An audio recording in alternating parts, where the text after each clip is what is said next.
भारतीय जनता पार्टीचे 2 सक्रिय कार्यकर्ते, माननीय मुख्यमंत्री, माननीय प्रदेश अध्यक्ष चव्हाण साहेब यांच्याकडे दिले होते आणि ती प्रदेशवरून नावं इकडे येणार होती, दिली गेलेली नाही असे समजते मला. पण त्याच्यामध्ये मंदा मात्रेला कुठला धक्का बसला अशातला भाग नाहीये. मला धक्का मारला अजून वेळ लागणार आहे. त्याच्यामुळे मला एवढंच सांगायचंय की पक्षाने दिलेले कार्यकर्त्यांना जर स्वीकृत सदस्य मिळत नसेल तर पक्ष कार्यकर्ते नेमकं काय करावं. आज मी बघितली एक बातमी. मला संजय राऊतजींना एवढंच सांगायचं आहे की गणेश नाईक सत्तेशिवाय राहू शकतील का.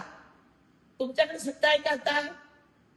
तुमच्याकडे सत्ता गेल्यानंतर तुम्हाला टाकून गद्दारी पहिले कोणी केली शिवसेनेची. मग आले राष्ट्रवादी सगळं चंबू कंपू घेऊन. तुमच्यासाठी एक सुद्धा नगरसेवक त्यांनी सोडला नाही शिवसेनेचा निवडणूक लढवायला. संजय राऊत तुम्ही काय सांगता सगळ्यांना. त्याच्यानंतर शरद पवारकडे आले. पवार साहेबांकडे सगळं गाचा उंटाळला, सगळं झालं, पोट भरलं, सगळं झालं. मग आले भाजपमध्ये. आता भाजपमध्ये तीच पुन्हा प्रथा.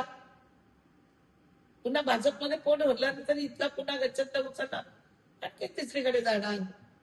मंदा मात्रेला धक्का द्यायला खूप वेळ लागेल. मंदा मात्रेने स्वतः धक्का दिलेला आहे 2दा. आणि सत्तेशिवाय लाचार. मी काय सत्तेशिवाय लाचार नाहीये.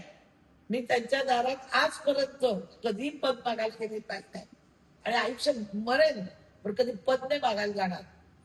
एवढं आम्ही स्वाभिमानाने जगलो, स्वाभिमानाने याच्या पुढे जगणार. पण भारतीय जनता पार्टीच्या कार्यकर्त्यांवर होत असलेला अन्याय बघवत नाही म्हणून बोलायची वेळ येते.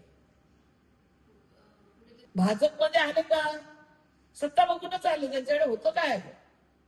राष्ट्रवादीच होते ना ते 19 मध्ये मागे लागलेले. मला घ्या मला घ्या. पक्षाने घेतलं, त्यांना चांगलं केलं, संघटना मजबूत झाली. आता महापौर बसला. आता महापौर बसल्यानंतर मागचं विसरून विकास कामावर बोललं पाहिजे ना. कोणी विकास कामावर बोलत नाही. 1 वर्ष झालं आणि मी विकास कामं करते त्याला कुठेतरी बाद करतात, स्पीड ब्रेकर आणतात. त्याच्यामुळे विकास कामावर चर्चा झाली पाहिजे. मला वाटतं संजय राऊतजी तुम्ही प्रवक्तेपद घेतलंय, खूप चांगली गोष्ट आहे. लवकरात लवकर तुम्ही त्यांना घेऊन जा अशी माझी तुम्हाला विनंती आहे. संजय राऊतांनी काय समजावं काय करावं तो त्याचा प्रश्न आहे. पण मी त्यांना जुनी आठवण का करून दिली की पहिल्या पक्षाचे तुमचे गद्दार कोण होते ती त्यांना मी आठवण करून दिली. बाकी काय नाही.